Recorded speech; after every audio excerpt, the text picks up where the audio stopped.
Magandang umaga, Pilipinas. Narito ang latest kay Bagyong Paulo.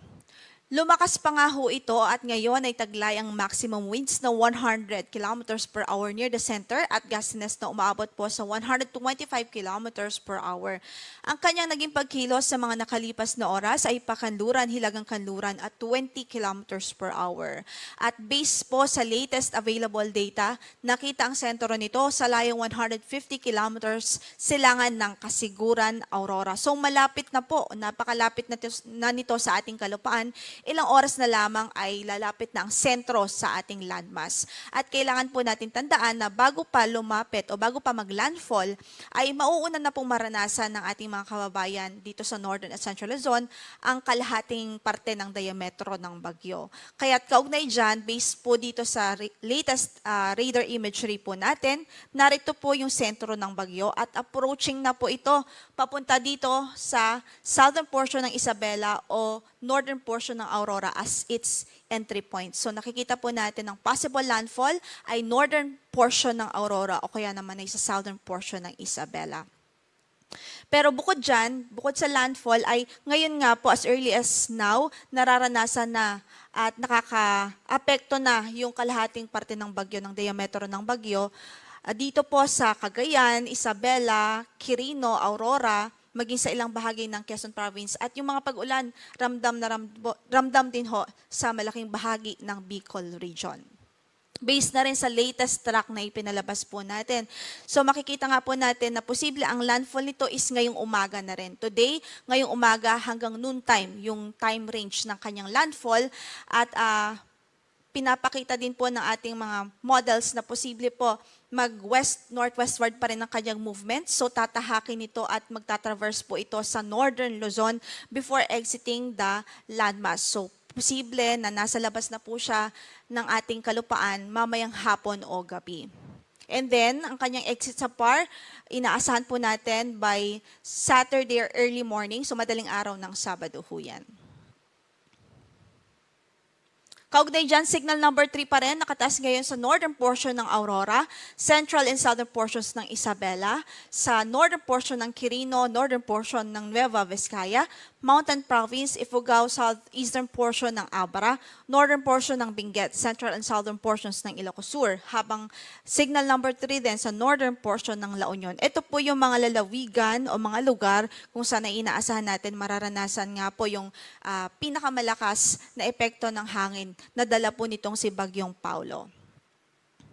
Samantala, signal number 2 naman, dito sa central and southern portions ng mainland Cagayan, rest of Isabela, rest of Quirino, rest of Nueva Vizcaya, central portion of Aurora, northern portion of Nueva Ecija, central and southern portions of Apayao, Kalinga, rest of Abra, rest of Benguet, southern portion ng Ilocos Norte, rest of Ilocos Sur, rest of La Union, northern portion ng Pangasinan. Habang signal number 1 naman sa rest of mainland Cagayan, including Babuyan Islands, rest of Aurora, northern portion of Quezon kasama ng Polillo Islands, Camarines Norte, northern portion ng Camarines Sur, Catanduanes, rest of Apayao, rest of Ilocos Norte, rest of Pangasinan, rest of Nueva Ecija, northern portion of Bulacan, Tarlac, northeastern portion ng Pampanga at northern portion ng Zambales. So sa mga areas na to, malaking bahagi, halos buong northern Luzon po, at halos buong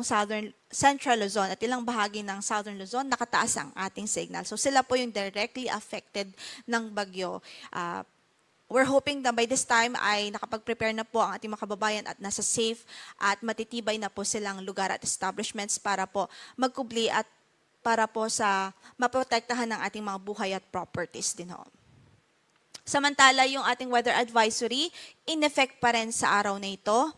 At pwede ang 200 millimeters o more than 200 millimeters of rainfall dito sa Isabela, Quirino at maging sa Aurora Province. So widespread na mga floodings ang inaasahan natin kapag ganito karaming pag-ulan ang may experience o nararanasan sa isang lugar.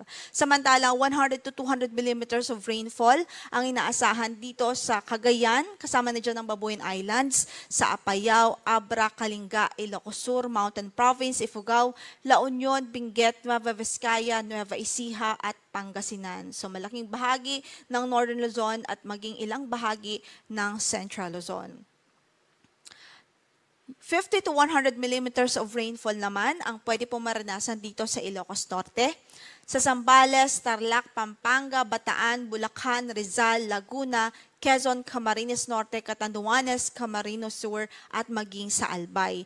Dito po sa Kamaynilaan, ang ating forecast sa araw na ito ay maulap at mataas ang tsansa ng mga pag-ulan, especially sa northern portion ng Metro Manila. So, saan man ang lakad natin today, mag-ingat pa rin ho, magdala pa rin ng mga pananggalang sa ulan at magantabay po tayo sa mga rainfall advisory na ipapalabas po ng Pag-asa dito nga po sa Metro Manila. Ang gale warning natin ay nakataas pa rin sa eastern coast of Cagayan kasama ng Isabela, eastern coast of Aurora, Batanes, Babuyan Islands, northern coast of Cagayan kasama na ang Ilocos Norte at Ilocos Sur. So hindi pa rin ho ina-advise ang pagpapalaot doon, especially dahil may paparating tayong bagyo. Napakadelikado po, maalon hanggang sa napakaalon ng kondisyon ng ating karagatan doon. At para naman sa ating storm surge warning, meron po tayong inaasahan at pwede pong maranasan na 2.1 to 3 meters of wave height dito po sa Aurora, Cagayan at maging sa Isabela. So halos buong Isabela, northern portion ng Aurora at northern and eastern portion ng Cagayan Province. Samantala, 1 to 2 meters naman ang pwedeng maranasan sa natitirang bahagi pa ng Aurora, sa Polillo Islands, at dito po sa Ilocos Norte, Ilocos Sur, maging sa La Union at Pangasinan. Yan muna ang latest mula dito sa Pag-asa. Ang next na bulletin po natin will be at 8 a.m. Maya-maya lamang ho yan. At very crucial po itong mga oras na ito dahil nga approaching na itong bagyo.